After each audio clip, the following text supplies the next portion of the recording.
Assalamualaikum warahmatullahi wabarakatuh. Perkenalkan, nama saya Fikri Alisa Fatahani. Saya mahasiswa Ilmu Komunikasi, peserta mata kuliah Metode Penelitian Kualitatif tahun 2024. Di sini saya akan menjelaskan mengenai analisis semiotika. Oke, di sini saya akan menjelaskan mengenai analisis semiotika yang dikemukakan oleh Charles Sanders Peirce. Jadi di sini saya akan menjelaskan terlebih dahulu profil tokoh tersebut ya. Jadi Charles Sanders Peirce ini lahir pada tahun 1839 sampai 1914 di Amerika. Ayahnya itu profesor matematika Harvard.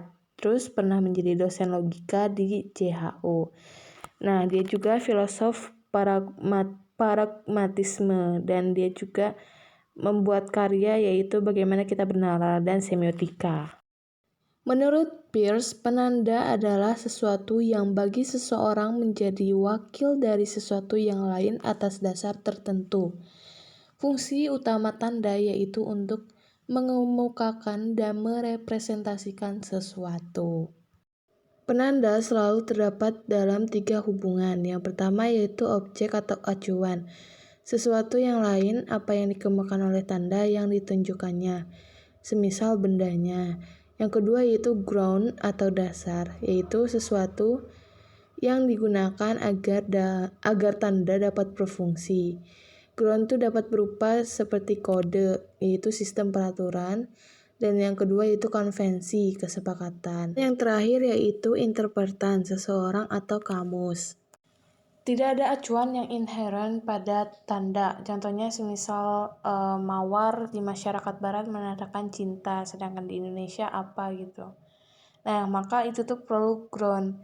Jadi perlu dasar agar tanda itu tuh berfungsi. Kalau tidak ada dasar sebuah tanda itu berfungsi, maka akan terjadi miskomunikasi bila groundnya itu berbeda. Jadi ada 2 kemungkinan. Yang pertama ada tanda sama, acuannya beda. Contohnya ini teh susu, lakune kayak macan luwe. Terus yang kedua itu tanda beda tapi acuannya sama. Contohnya manuk, burung, bird, vogel, door, bank, dan sebagainya. Jenis tanda menurut Peirce yang pertama itu berdasarkan hubungan tanda dan ground. Ini terbagi menjadi 3 lagi. Yang pertama itu quasi-sign. Quasi-sign adalah tanda yang menunjukkan kualitas, misalnya kata, kasar, keras, lemah, lembut, merdu. Terus yang kedua itu sin sign.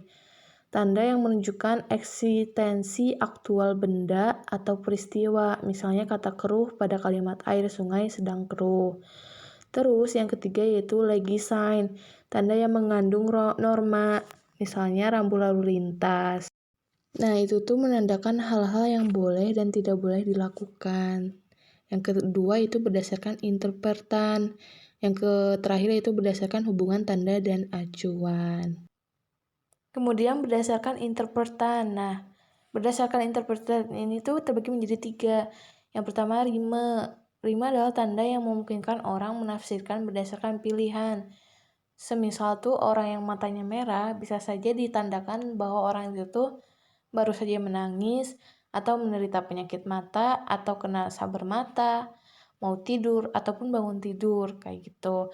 Terus yang kedua yaitu DC sign, yaitu tanda yang sesuai kenyataan. Misalnya jika pada suatu jalan sering terjadi kecelakaan, maka di tepi jalan itu tuh dipasang rambu lalu lintas yang menyatakan hal itu. Kemudian yang ketiga yaitu argumen, adalah tanda yang langsung memberikan alasan tentang sesuatu. Misalnya seseorang berkata gelap, orang itu berkata gelap sebab ia tuh menilai ruang itu tuh cocok dikatakan gelap. Kemudian berdasarkan hubungan tanda dan acuan, ini tuh terbagi menjadi 3 bagian. Yang pertama icon, yaitu hubungan kemiripan, misalnya peta, foto, patung, dan lukisan realis sebagai rambu lalu lintas. Yang kedua yaitu indeks. Indeks itu hubungan kedekatan eksistensi, hubungan kasual, misalnya tiang petunjuk jalan, tanda panah penunjuk arah, asap menandakan adanya api, halilintar menandakan petir. Terus yang terakhir itu simbol. Nah, simbol ini tuh yaitu hubungan berdasarkan konvensi. Misalnya tanda-tanda kebahasaan. Kata manuk adalah simbol yang merupakan hasil konvensi. Mengapa manuk itu tidak disebut pisang? Hal itu merupakan kesepakatan masyarakat yang sifatnya arbiter. Nah, mungkin itu tadi penjelasan mengenai analisis semiotika. Mungkin itu saja yang bisa saya jelaskan. Terima kasih. Wassalamualaikum warahmatullahi wabarakatuh.